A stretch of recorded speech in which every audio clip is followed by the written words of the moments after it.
Welcome, everyone, to another episode of Just Saying Football with Jack and Sean. I'm your host, Sean Gann, alongside my partner, Jack Nicholas. We're here to bring you news, notes, weekly updates, and game analysis of your favorite teams from around the league. Another chance, go check out our website, justsayingfootball.com. Follow us on Instagram at Just Saying No GWJS for article and video updates.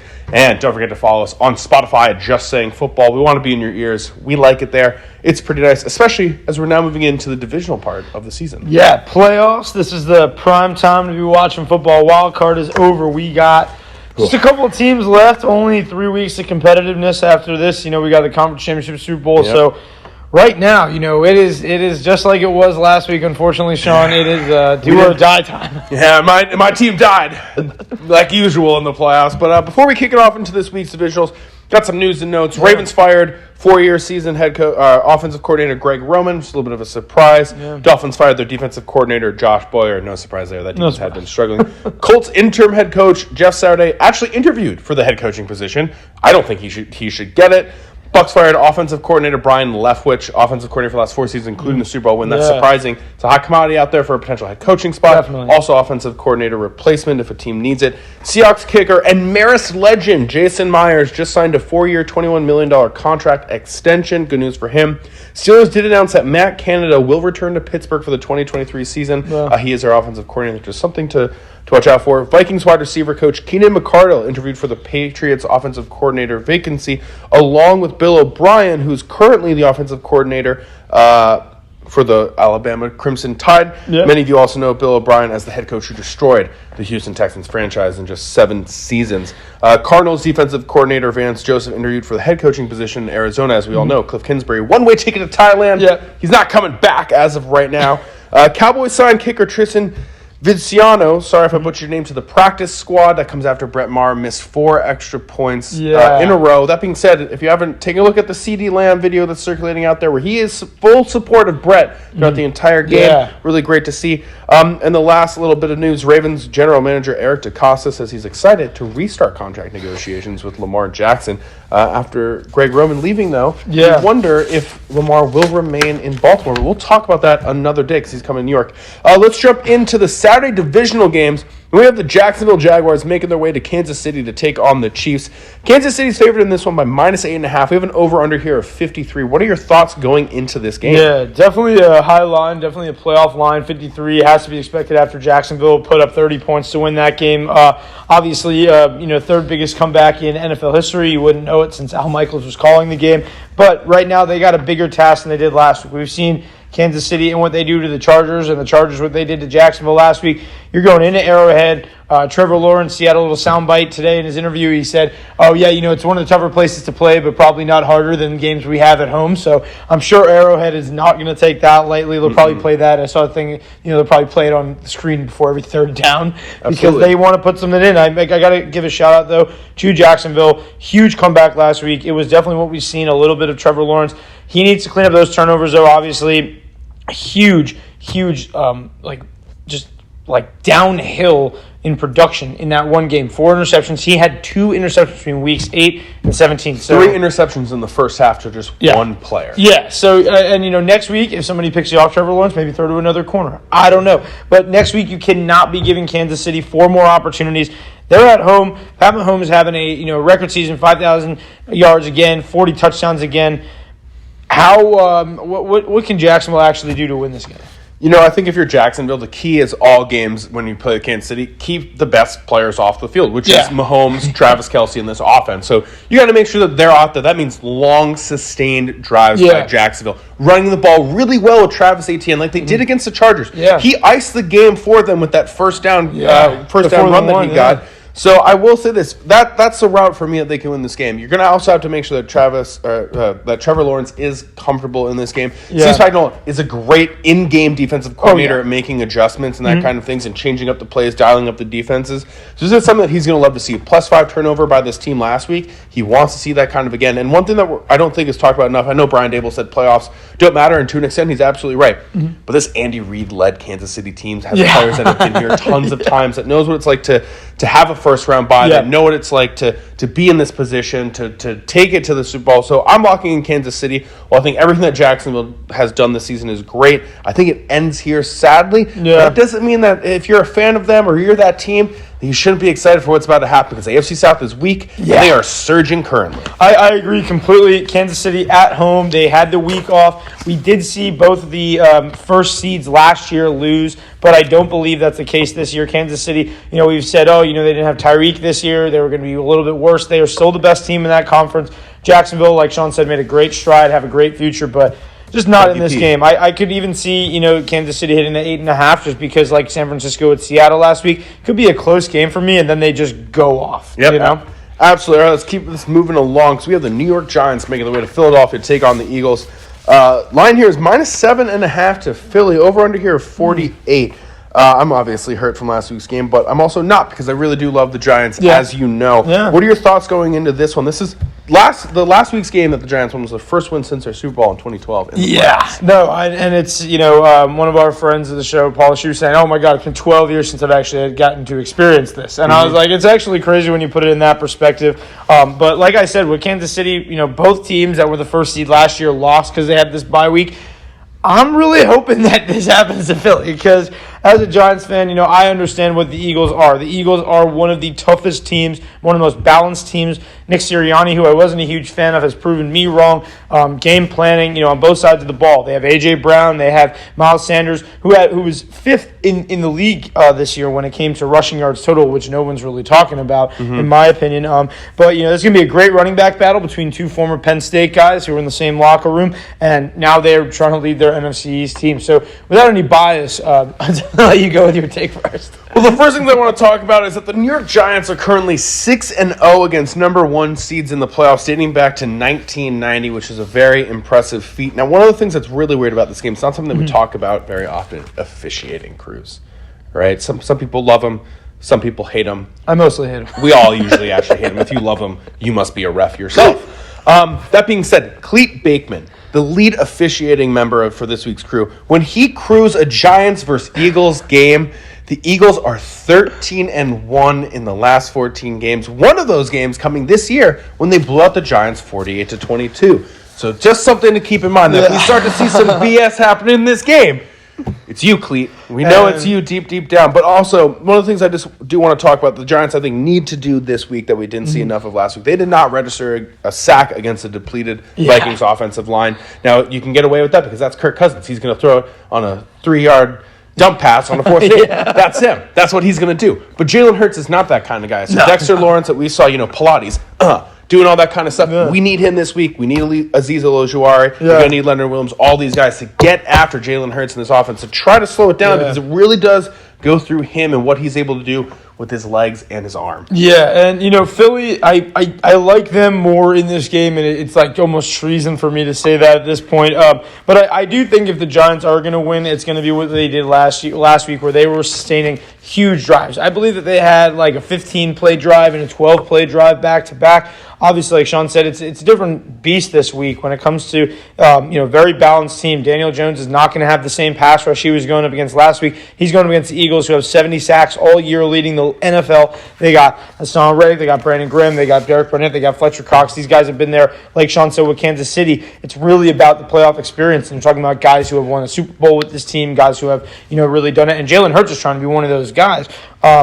If Daniel Jones has the game that he had last week for some reason against this team, I think the Giants have a great shot. I do want to say it's kind of a similar scenario where I can see the Eagles running away with it in the second half, but if the Giants can keep this close, I picture that more probable, and I don't like the 7.5 from Philly. Like, I like Giants plus 7.5 on this one. Not even because I'm a Giants fan, just truly because I think that we've seen Philly take the foot off the gas pedal the last couple weeks, and with the bye week, we've seen that hurt people. See, I'm going with the Giants in this one. I feel like the obvious assumption here is to go with the Eagles because history dictates that. Yeah. And I think what we've just kind of been seeing every single week, especially last week with the Vikings, teams are 48 and 47-0 coming into last week if you completed 80% of your passes and didn't give up a sack. And the Vikings still lost. And I think that what we're just seeing kind of week in, week out, we saw Trevor Lawrence, massive comeback despite 4 interceptions in the first half, down 20 points. So I think that this season what has just been proven is that there's miracles all around. Mm-hmm. And when the Giants are these late seeds like they were in the Super Bowl, when their backs are up against the wall, that's when they seem to just be playing their best football. I don't think that Daniel Jones will recreate the 300 yards last week. The Vikings pass secondary is the worst in the NFL. Yeah. The Eagles are the best in the NFL. Yeah. So, but I do think what you need to see from Daniel Jones is move the ball down the field, move it well, and don't have any turnovers. If he, having no turnovers has been crucial for him all season, and it remains crucial for him in this game. But I'm going with the Giants, and they're going to get a surprise win. Yeah, so I have to ride with them this week. I think Philly, they've just been so good, and if they do win this game, then maybe they could be a lot of people's Super Bowl pick. We've seen Philadelphia do this just 5 years ago. But the Giants, they need to continue to get those other guys involved. Richie James, Isaiah Hodgins, Bellinger. We've seen them kind of make do with what they have. They don't have like a Devonta Smith or a Dallas Goedert and A.J. Brown mix, so definitely coming into this one, the Eagles have a huge advantage. But the Giants, they fought all season. They've kept things in one possession, and there's no reason they can't do it after having 2 games of film on them. No one in the NFC East is upset right now except for Washington with how their teams have performed. All right, let's keep us moving along to Sunday at 3 o'clock. Weird time for the games. The Cincinnati Bengals make their way to Buffalo to take on the Bills. Buffalo's saving this one by -5, over under here, 48.5. Damar Hamlin obviously is going to be on everyone's mind in this game.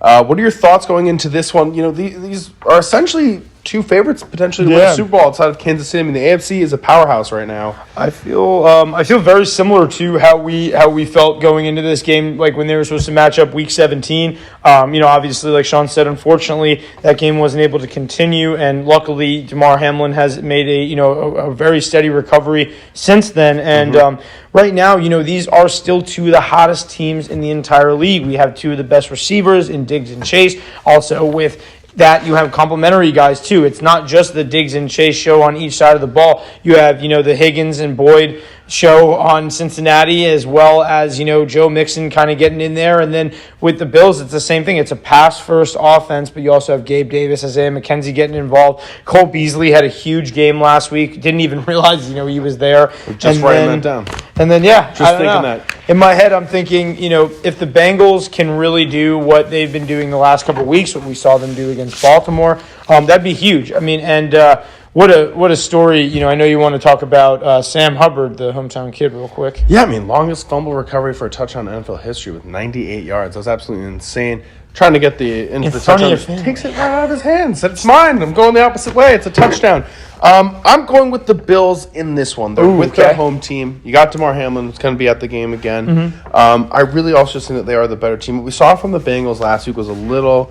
Yes, it was a divisional opponent, but there was no Lamar Jackson there, and J.K. Dobbins had the comments after the game. But I do think if that was how that game was going to be played, and you put Lamar Jackson in there, right now we would be saying Baltimore Ravens are making their way to Buffalo to take on the Bills. What I mean? I do genuinely believe that. So I haven't been convinced of what the Bengals did last week. And the one thing that I do want to say is that this pass rush for the Bills, despite losing Von Miller, has been fantastic all season. So they haven't really lost a step in that department like many thought that they were going to, losing such a player like him. I just think that the Bills have everything going their way right now, and this might be the season where another team breaks a Super Bowl drought of not having one, just like the Eagles did a few years ago. So, and that's what they're all playing for. They're playing with a little bit of something extra this week. So I'm liking the Bills. Yeah, I think with Cincinnati, it's a similar thing, but they're just a little bit behind in the running game and the pass defense game. Like Sean pointed out, the defense of Buffalo is definitely a huge matchup for Joe Burrow. What I think it really comes down to is, I feel like the opposite about this team. I feel like if Tua played the game in Buffalo last week, that they would have won, and we would have been talking about Tua doing, because Buffalo, in my head, they got exposed not on their defense, but Allen didn't look what I wanted him to. I expected him to go out. I had the 13 and a half on everything, and they couldn't get anything going. I mean, and then you let Miami with Miami's defensive coordinator just got fired. Okay, if they were playing this game, that guy would still be there. But that guy stopped Josh Allen, and it was still not a good season for them, and they still could have won that game. And I think that what comes down to it now is, I think the Bills have a better offense with the way Davis and Knox and everybody are playing right now. But I do think that what we saw last year, we got to see Burrow take on Mahomes, and we kind of doubted him there, and then he went to the Super Bowl. I think this year he kind of does the same thing. I'd love to kind of see a Burrow-Mahomes AFC Championship the way I'm picking today. So, I'm gonna go with the Bengals, and I obviously been saying since like December, I'm like Bengals future, got the Bengals future, and I think that outside of my betting, I think the thing is, I think they're a very complete team. They win these weird games. Even last week, they shouldn't have won that game, and they did. I don't know. Well, we'll see this weekend when they get to face off. All right, moving on to our Sunday night football game. It's at 6:30 p.m. We have the Dallas Cowboys making their way to San Francisco to take on the 49ers. 49ers are favored in this one by -3.5. Over-under here, 46. This is a good game. Yeah. The Cowboys really bounced back last week, I thought, against the Buccaneers. I was saying that Dak Prescott had not been playing well, and I was a little bit worried about that. We went with Brady, and Dak went out and threw 4 touchdowns. And we couldn't believe it, too. I mean, I was watching the game. You were watching the game. Sean was saying that, he got his parlay, and he was like out of that because you didn't really know going into that game what was going to happen, but we expected Cowboys. They love to lose early in the playoffs. Tom Brady loves to beat people early in the playoffs. And here we are now with, honestly, one of the most classic NFL playoff rivalries ever with the Niners and the Cowboys. And they're very different-looking teams than we expected, both insanely good defenses. And the only 2 teams that since Dak's been back Week 7, the only 2 teams in the NFL, they got McCaffrey that week, the week Dak got back. No other teams are scoring 30 points a game except for these 2. So this is going to be a big one. It's only a 46-point over-under. Go!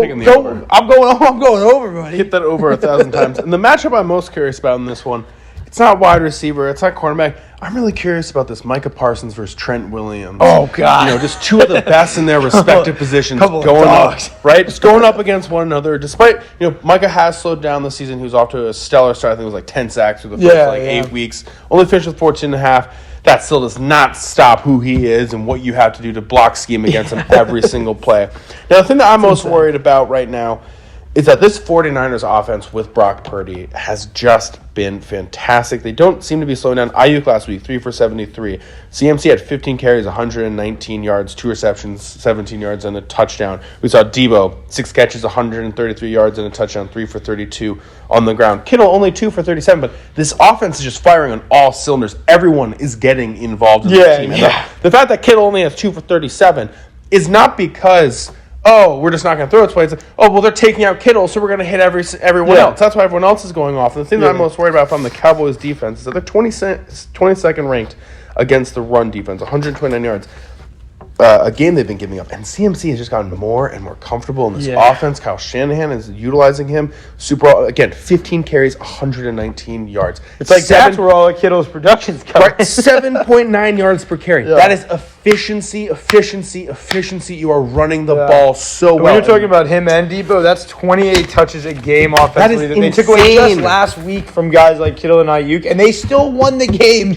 I had it here 25-6 in the second half. So I'm assuming no matter what, even if the Cowboys do get to a hot start, San Francisco, they're able to really make you play to a worse level than them. We saw what they did in the adjustments last week. They really made a huge change. Debo was so much better in the second half. He had 3 for 32 on the ground and 6 for 133 in the air. So that's 22 yards per catch. So I'm expecting him versus Trayvon Diggs this week to be a really awesome matchup. You were talking about Trent Williams, Micah Parsons.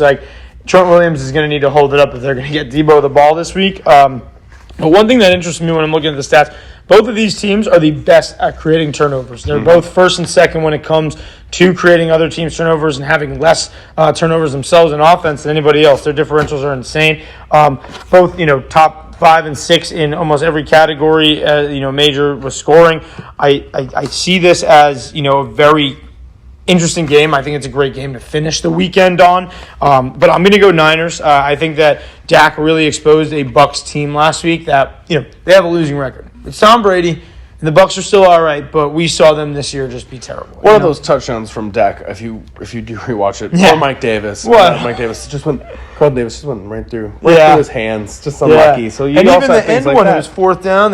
Nobody covered CeeDee Lamb. Come on. Yeah, you have things like that. I'm also going the 49ers. The Cowboys are really surprised. This is going to be a great game. I that's 3.5 line. I think it is going to be really, really close. Yeah. To me, it's just the way that the 49ers have been playing all season, their consistency on both sides of the ball, the comfortability that Purdy's had in the pocket. There doesn't really seem to be anything rattling him. Everyone's firing on all phases of the ball for them. The only thing that I think could really help them is if CeeDee Lamb is able to have a monster game. We saw DK 10 for 136 and 2. Their pass defense has slowed down just a little bit. They are 20th against the pass right now. Yeah. So my question, you can see to get over 100-plus receiving yards in this game and then maybe allow some openings for Dalton Schultz, Michael Gallup, and these guys. So that's a route that I can see the Cowboys winning if they're able to have successful passing. So I think CD over, CD anytime touchdown this week are totally good because, like you said, they no matter what, and we talked about this last week, right, with Geno, how if he was going to win that game, he was going to need to throw passes over 20 yards. DK was obviously able to do that. So the number one receiver, they're shutting down the rest of the offense. They're letting the number one receiver run free because they know that their offense is going to outscore them. I think CD's is no different this week. You're going to have him be able to, really be productive. And if anybody's going to get the targets, it's going to be him. I think, Fred Warner on Dalton Schultz is not the best matchup for him.